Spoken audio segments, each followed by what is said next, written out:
Bonsoir à tous. Solidarité de prière pour tout Farafina. Vive l'Afrique, vive la démocratie. Aujourd'hui, nous avons choisi ce lieu qui est une salle de classe pour essayer de développer sur ces thèmes-là. Parce que vous allez comprendre, avec la suite, vous allez comprendre. En fait, il y a des leçons d'histoire en Afrique de l'Ouest française que je veux que vous preniez un peu, vous m'aidez à mesurer l'ampleur du mal que ces leçons-là créent. Alors, c'est la balkanisation de l'Afrique. C'est-à-dire, quand ils sont venus à la colonisation, ils ont créé des colonies, voilà, Haute-Volta, Togo, Bénin, Burkina, Ghana, Mais maintenant, il y a un mal qui aujourd'hui, moi je ne peux pas cautionner ça parce que nous ne devons pas considérer ça comme les cicatrices de la colonisation.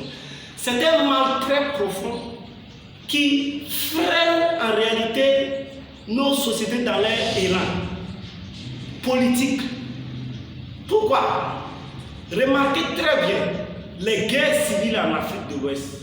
Les guerres civiles en Afrique de l'Ouest sont dues au fait, c'est vrai, qu'il y a certains grands groupes qui financent des rébellions dans leurs intérêts économiques, mais il y a un problème à la base. C'est-à-dire qu'on a une société qui est poreuse.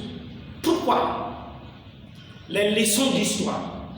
On dit, quand on étudie les peuples ivoiriens, voilà, les Kourous sont venus au 18e, au 10e siècle, les Sénoufos sont venus au 10e siècle, au Burkina on dit les Mossis sont venus au 10e siècle, les Bissa sont venus au 10e siècle, tel peuple était là, les peuples sont venus comme ça, En fait, ce sont des mensonges.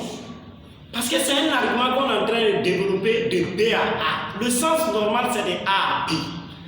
Pourquoi? La Côte d'Ivoire a été une colonie française. Le Burkina Faso a été une colonie française. Le Togo a été une colonie française. Le Bénin, ainsi de suite. Mais en réalité, ces pays-là sont devenus colonies françaises à un certain moment. À ce moment, il y avait déjà des peuples qui habitaient ces territoires. Pourquoi dire que les Kourous sont venus en Côte d'Ivoire à tel siècle? Ou bien les Sénoufos sont venus au 16e siècle? C'est du mensonge. C'est la Côte d'Ivoire qui est venue trouver les peuples. Au Burkina aussi, c'est le Burkina Haute-Volta qui est venu trouver Mossi, Bissa, les Mandés, tout ça là, quand on prend les grands groupes et puis on les met, les peuples. Alors, venir enseigner aux enfants que temps est venu au 16e siècle, temps est venu au 17e siècle, temps est venu. C'est devenu maintenant comme, c'est-à-dire, notre histoire commence par ces colonies-là. Voilà le problème. Certains sont en train de m'écouter, mais ils vont croire que c'est un problème à minimiser, c'est juste une leçon. Ça permet pas aux identités de notre société de se former. Ça ne permet pas du tout. Est-ce que vous comprenez en fait l'ampleur de ces mensonges? Je vais prendre un exemple. Ici au Burkina Faso, ici, il y a l'histoire générale de l'Afrique, tome 1, qui est un document qui a été validé par l'UNESCO, qui peut-être même, c'est l'UNESCO même qui a financé l'écriture. Mais il y a des mensonges.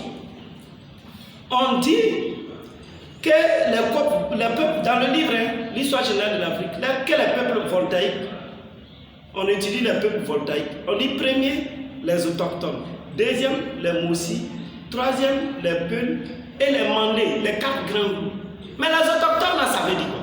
Soit on pose la question de savoir l'origine des peuples qui ont formé la Haute-Volta.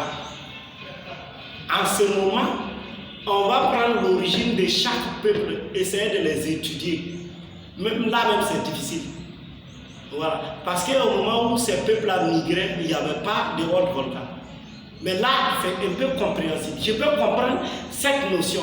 Mais on vient dire, on étudie actuellement l'identité des peuples de la Haute-Volta. Et on dit les autochtones. Et dans les autochtones, on classe les Bissa, on classe certains peuples, par exemple, comme les Bissa, on classe les Gounsi, on classe certains peuples.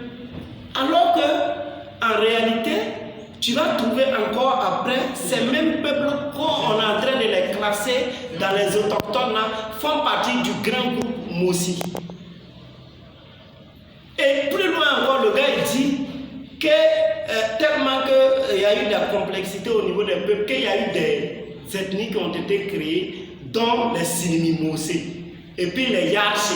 Les Yarché qui sont généralement les noms de famille Sana, Kwanda. C'est vrai que leur origine, ils étaient dans le Mandé, mais actuellement ils font partie du groupe Mossi parce qu'ils ont épousé la nouvelle identité Mossi. Maintenant, Sinimi-Moara, tu les classes où? Le gars il parle moré, il est devenu un peuple sédentaire. Même si son origine était peu, aujourd'hui il fait partie de l'identité Mossi. Il faut qu'on le sache. Mais maintenant, tout ça là aujourd'hui, on nous dit que Nyonyanga n'est pas Mossi, que c'est un Sawadogo, c'est un autochtone. On nous dit que Yarba n'est pas Mossi. Mais Mossi c'est qui? Mossi c'est pas Dagomba. Hein? Parce que c'est l'origine par exemple des Mossi, de la famille royale Mossi vient du Ghana, c'est les Dagomba. Mais Mossi n'a pas Dagomba parce qu'ils ont composé avec d'autres peuples pour créer la nouvelle identité Mossi avec un royaume, avec 4 royaumes différents. Avec le Gourmand, ça fait 5 dimans. C'est-à-dire politiquement les Goumantiens et les Mossi étaient liés. Mais maintenant, au lieu d'enseigner la vraie histoire aux gens, aujourd'hui, c'est-à-dire qu'on refuse d'enseigner ça, on fait croire aux gens que Sinimi Mossé n'est pas Mossi, Yara n'est pas Mossi, Sawadego n'est pas Mossi. Qui est Mossi alors? Regardez comment notre histoire ne converge pas, ne crée pas une certaine consensus, ne essaie pas de créer un consensus, ne tient pas compte de la nouvelle identité qui est là. Mais on s'en va mentir. Vous mentez pourquoi? Ou bien si l'histoire ne suffit pas, étudiez l'anthropologie pour connaître l'identité réelle des peuples. Et la dernière chose que je vais évoquer, par exemple, l'Africain ne connaît pas la République. La République, ce n'est pas un royaume, ce n'est pas une tribu. La République, c'est une notion plus au volume des sociétés. Parce que les sociétés, quand les sociétés se transforment, on parle de la République, une société devient gérée par exemple en fonction du système de République. C'est-à-dire que la notion de citoyenneté, c'est une notion plus ouverte. On peut devenir par exemple français, on peut devenir burkinabé, on peut devenir par exemple ivoirien, mais on ne peut pas devenir bété, on ne peut pas devenir Mossi, on ne peut pas faire partie par exemple de la tribu des Hutus, mais on peut devenir rwandais. Donc, il faut faire attention à un certain moment avec les notions que vous apprenez.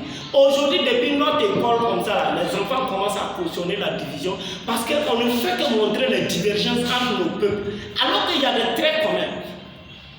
J'avais dit c'était dernier, mais je suis inspiré, je vais vous dire encore. Par exemple, aujourd'hui, quand on regarde en Côte d'Ivoire, on a l'habitude de dire qu'il y a un peuple là, que c'est un peuple Doula, Doula n'est pas ethnique, mais vous ne comprenez pas. C'est la puissance de Soundiata Keïta. Il a créé un royaume qui a fait l'unanimité, du Labour du Niger jusqu'à la Tchad. Il y a eu des Koulibaly, les Traoré, les quoi. Maintenant, chacun s'est retrouvé dans ces grands empires-là, à la dislocation de l'empire, avec l'esclavage, la méfiance s'est développée. Même chose comme aujourd'hui, le terrorisme a fait qu'on ne peut plus se déplacer comme ça, c'est un mal. C'est comme ça l'esclavage a produit encore la division. Si vous remarquez très bien, quand on dit c'est nouveau, en réalité c'est nouveau, le mot là, ça veut dire que ce n'est que là, c'est des gens qui sont des cultivateurs, c'est un sens. Donc, c'est-à-dire, toute cette dislocation, c'est la langue mandée en réalité, qui s'est divisé pour donner tous ces petits ethnies. C'est pourquoi quand ils sont allés se retrouver en Côte d'Ivoire, ils ont l'impression qu'ils sont partis de la même culture. Parce que quelqu'un peut être Koyaka, il s'appelle Traoré ou il s'appelle Djoumandé, en même temps, c'est-à-dire qu'il parle la même langue avec quelqu'un qui est quitté au Mali, et puis il y a parenté en plaisanterie entre eux, ils plaisantent. Ça veut dire que c'est le pouvoir de Soundiata qui reste encore une réalité 8 siècles après. Pourquoi ne pas se baser sur ces identités-là et puis créer un peuple cosmopolite? Après, ça vous dire que telle personne n'est pas comme ça, telle personne n'est pas comme ça. Qu'est-ce que vous en savez? Vous refusez d'étudier avant d'établir quelque chose, vous créez les divisions dans la tête des gens. L'école est bonne, mais il faut se méfier. Parce qu'il ne faut pas transporter l'idéologie des gens pensant que vous, c'est-à-dire que pensant que vous êtes en train d'enseigner de l'école, vous êtes en train d'enseigner de la rébellion aux enfants. Donc, c'était le conférencier d'Afrique pour vous. Il faut qu'on tire les choses au clair. On doit revoir nos leçons d'histoire. L'histoire doit être réécrite à partir de l'anthropologie réelle de nos peuples. Pour terminer, je voudrais vous dire que le mot pharaon, c'est-à-dire qu'en réalité, pharaon, c'est Phari. Quand on prononce en ancien égyptien, ça veut dire Phari. Dans la langue mandée, quand on dit Phari, ça veut dire un homme très puissant. Pour vous montrer en fait de façon linguistique d'où nous venons depuis l'Égypte antique, pour montrer une identité, on peut se baser sur ça, comme Cheikh Anta Diop l'a dit, dresser une nouvelle identité culturelle. Je vous remercie.